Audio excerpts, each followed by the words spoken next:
Let's talk about the second derivative test. The second derivative test assumes you have a nice function that's differentiable and you're able to take the second derivative of it. And specifically, you're going to look at points where the first derivative is 0. And then you're going to look at the second derivative to determine whether you have a relative max or a relative min. Now let's just think about this. If the first derivative is 0 and the second derivative is positive, do you see we have this situation right here where the first derivative is 0, so we have this horizontal tangent. That's not very horizontal, is it? Clearly, this must be a minimum. While if the first derivative is 0, but the second derivative is negative, clearly we have a maximum. So this is just another way to determine whether you have maxes or mins, and this one involves a second derivative. The steps here is you're going to need to find the critical numbers, find the second derivative, and then test those critical numbers. Let's look at an example.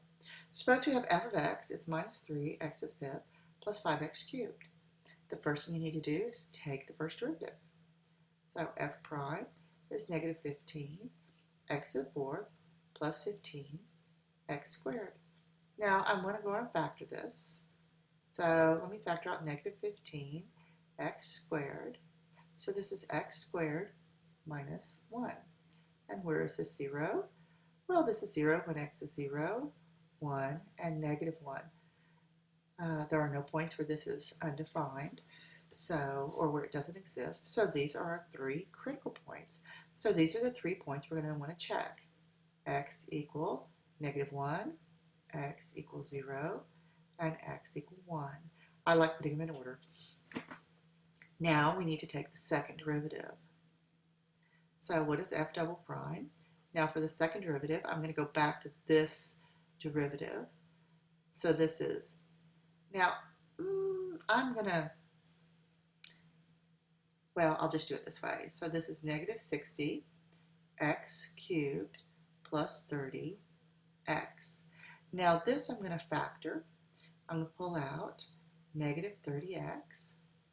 So this is 2x squared minus 1. All right. So did I do that correctly? I think I did. Now let's look at when x is negative 1.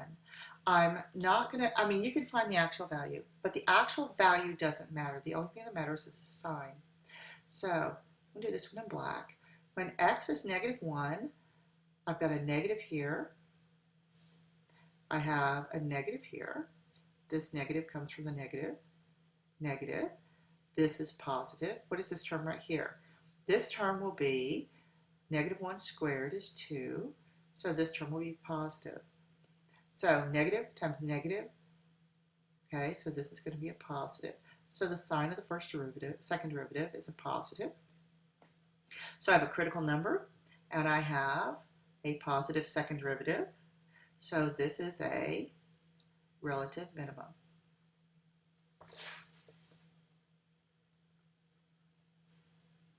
Next, I'm going to try and see what happens when f double prime is 0.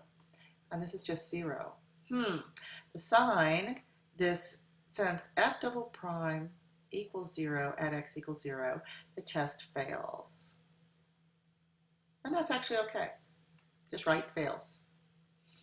Now let's look when x is 1. F double prime of x is equal to negative 30 times 1 times 2 minus 1. Let's look at the signs. This is going to be positive, positive, positive, so this is negative. So when x is negative, it's concave down. So we have a relative maximum. So I'm able to say that the point negative 1, and when x is negative 1, y is 2. This point is a relative min. And then the point 1, 2 is a relative max.